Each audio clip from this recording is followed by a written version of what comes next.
post what happened overnight with the Fed, not so much the cut, but the change in the outlook, the dot plots, plus the inflation forecasts and the growth forecasts as well. Is this a green light for the BOJ to hike rates today? Basically, that's no. What we think that what the BOJ looks at is not the FOMC's kind of rate cut decision itself, but the healthiness of the U.S. economy, because this is the important part of our foreign demand of our, which is a big part of our GDP.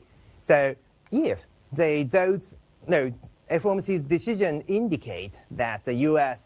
really changed the economic trajectory, for example, toward the recession or any downwards, then the BOJ might postpone their rate hike, or vice versa. But basically, we do not think that this will affect the BOJ's decision, because we don't see that there is a big upside risk or downside risk from the United States. So we maintain our focus that the BOJ will raise the policy rate in January, not December, unless the dollar yen depreciates further to 160.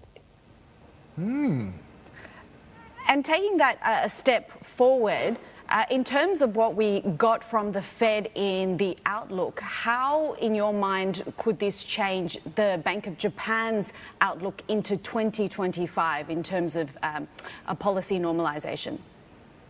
Yep, we expect that basically 2 hikes a year until the policy rate reached the terminal rate, which we think at 1.5%. So after raising the policy rate in January, then we expected another rate hike in July. The BOJ will now raise the 25 basis point again after they confirm the SMEs raise their wage, and also that they raise their prices as well in order to protect their profit margins. And then similar things might be repeated into even 2026.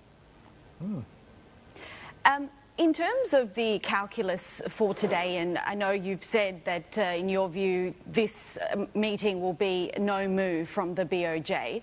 Of course, there's concerns around what the incoming Trump administration could bring in terms of trade policies. There's questions also around the momentum from wages as well in the spring wages negotiation, particularly for small and medium firms. But I'm wondering how much politics might also play into this as well, because of course we are talking about a minority government, a weakened government. They are in that extraordinary parliamentary session that's due to wrap up soon, obviously focused on fiscal expansion, and also focused on improving approval ratings ahead of that key upper house elections as well next year.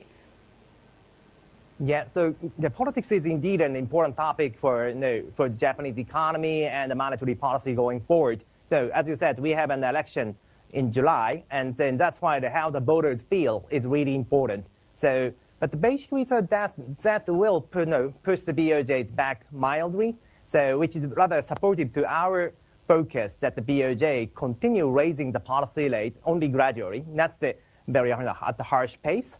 So that basically does not change our kind of the policy rate trajectory. But of course, as you just mentioned, that there are many kind of risk factors, including tariff policies going forward. So if we see the downside risks that going forward from those political aspects, then we may need to change our focus.